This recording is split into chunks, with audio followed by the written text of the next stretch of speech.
Assalamualaikum warahmatullahi wabarakatuh. Perkenalkan, nama saya Akmal Rosi, NIM T2021 01019.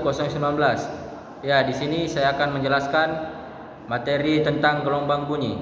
Adapun yang tergabung dalam materi gelombang bunyi, yang pertama pengertian gelombang bunyi, yang kedua gelombang bunyi yang merambat, yang ketiga interferensi, yang keempat intensitas, yang kelima sumber bunyi, dan keenam layangan, ketujuh efek Doppler, dan kedelapan gelombang kejut. Yang pertama di sini saya akan menjelaskan adalah gelombang bunyi. Gelombang bunyi adalah gelombang longitudinal, termasuk jenis gelombang mekanik, memerlukan medium untuk merambat. Laju rambat gelombangnya bergantung kepada sifat inersia medium untuk menyimpan energi kinetik dan sifat elastisitas medium untuk menyimpan energi potensial. Selanjutnya, interferensi bunyi.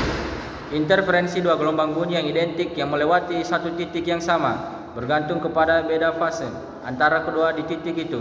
Jika kedua gelombang ini sefase dan merambat pada arah yang hampir sama, beda fase diberikan oleh persamaan. Dengan delta L adalah beda lintasan, beda jarak yang ditempuh untuk menuju titik yang sama itu. Selanjutnya yaitu intensitas bunyi. Intensitas bunyi yang diberikan atau ditransfer pada suatu permukaan adalah laju energi rata persatuan luas, dengan P adalah laju transfer energi daya dari gelombang, dan A adalah luas permukaan yang menerima bunyi. Intensitas dihubungkan dengan amplitude gelombang bunyi dengan persamaan I sama dengan 1/2 PWV pangkat 2 S pangkat 2 M. Selanjutnya sumber bunyi musik. Yang pertama sumber bunyi musik pipa organik.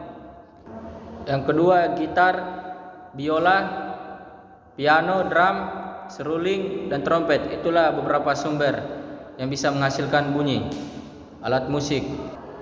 Selanjutnya materi layangan atau beats.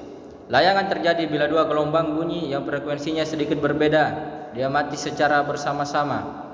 Selanjutnya efek Doppler. Efek Doppler adalah berubahnya frekuensi yang diamati karena gerak relatif sumber bunyi atau pengamat detektor terhadap medium penjalaran gelombang bunyi, misalnya udara.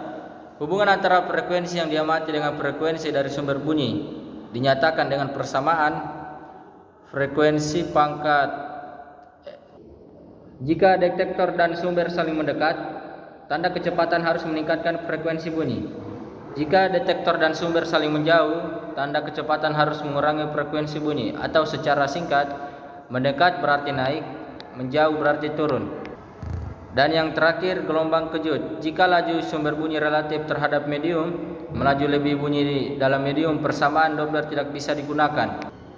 Jadi kesimpulan dari materi saya adalah gelombang bunyi yaitu gelombang yang merambat melalui medium tertentu dan merupakan gelombang mekanik yang digolongkan sebagai gelombang longitudinal.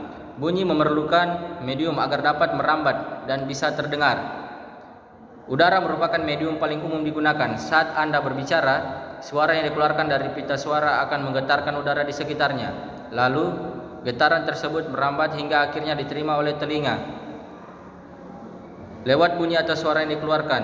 Tapi bukan berarti udara menjadi satu-satunya medium yang bisa mengantarkan suara. Benda padat dan cair pun dapat menjadi medium. Semakin rapat medium, maka semakin cepat bunyi dapat merambat.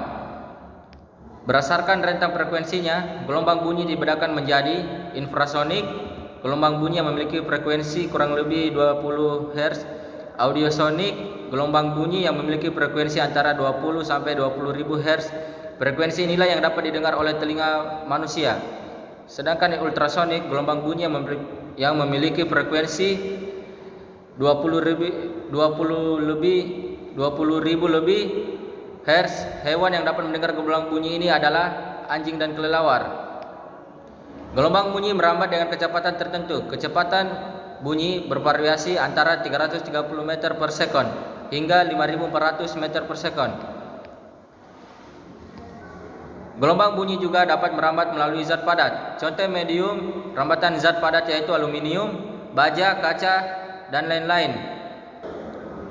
Selain melalui padat, gelombang bunyi juga dapat merambat melalui medium udara atau gas. Selanjutnya, saya akan menjelaskan sifat-sifat gelombang bunyi. Yang pertama itu pemantulan, yang kedua pembiasan atau refleksi, yang ketiga pelenturan atau difraksi, yang keempat interferensi, yang kelima pelayangan. Ya, mungkin itu saja yang dapat saya sampaikan.